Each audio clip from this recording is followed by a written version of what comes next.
Hey everybody, it's Kim, and I am so excited to see the sun today. It is so much nicer here now. But I am making some lasagna, and I wanted to bring you into my kitchen because there are a lot of tools that I'm using that may be ones that you just need to add to your kitchen sooner rather than later. So I'm going to start off with the twist and chop.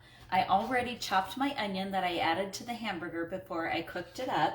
And now I have some chunks of Parmesan cheese. So let me put the blade back in. I'm going to put in the chunks of Parmesan. So rather than taking time to just shred them up like I would if I were actually topping my pasta, I'm going to do it this way because I'm mixing up the cheesy mixture that will go between the layers of the lasagna. So first of all, there's a pulse button here. I think for the cheese, I'm just going to turn it on.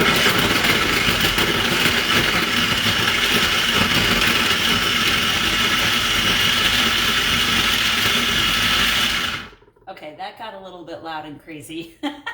We'll go just a little bit more.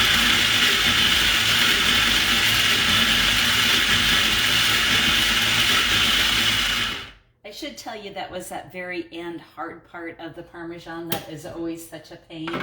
I'm going to add to that my parsley. So again, rather than putting it through an herb mill like I might do for another use or chopping it up with the shears, just going to go ahead and add that all in. And again, pulse.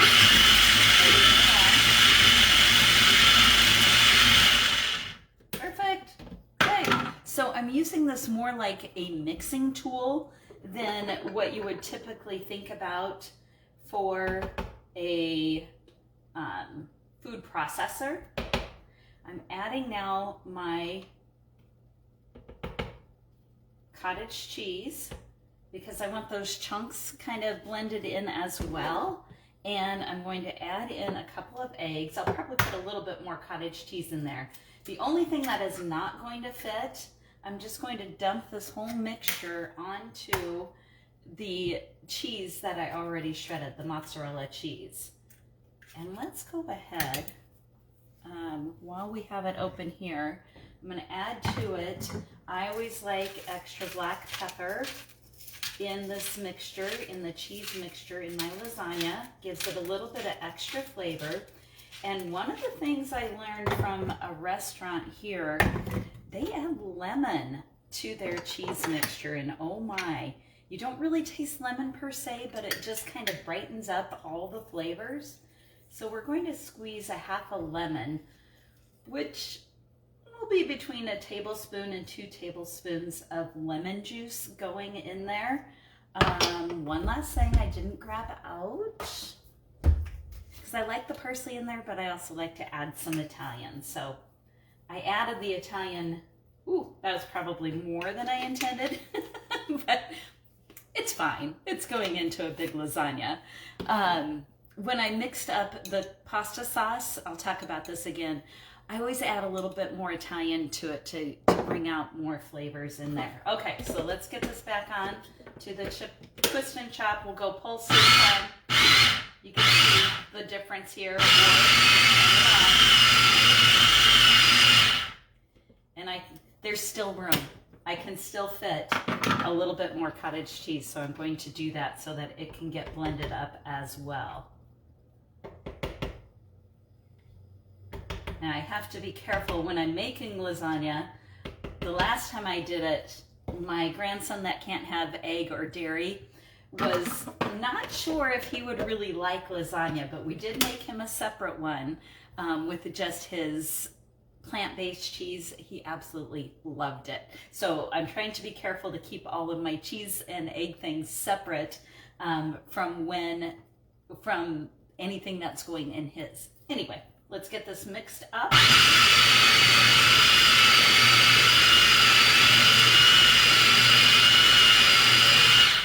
All right, that is looking pretty awesome. It's getting dumped onto the mozzarella cheese. Oop, going the wrong way with it. Just barely. By the way, can you see that in the center there? You don't want to go over, don't ask me how I know that. You don't want to go over the top of where that blade goes up and down, because that can cause a mess. So there is a capacity on here, and it's just around 3 cups that you can mix up in this twist and chop. So the cheese mixture is going to get mixed up. The other thing that I wanted to show you, I'm not actually going to assemble it all for you, unless you want me to, but check this out. I am using that 4.5 quart stainless nonstick skillet. It has 2 pounds of hamburger, an onion, the equivalent of 2 big jars of spaghetti sauce, and there's still room to stir it.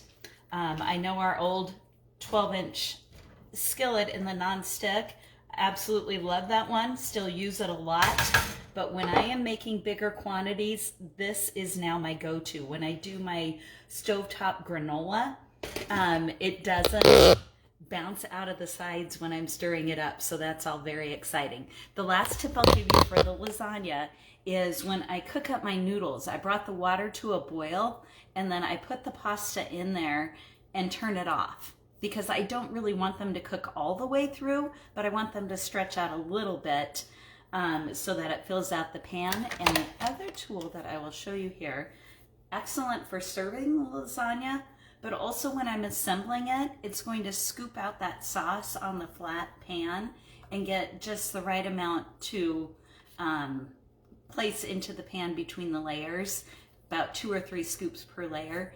And I always start with a thin layer on the bottom, and then the pasta doesn't stick to the bottom of the pan. So anyway, have a great day, everybody.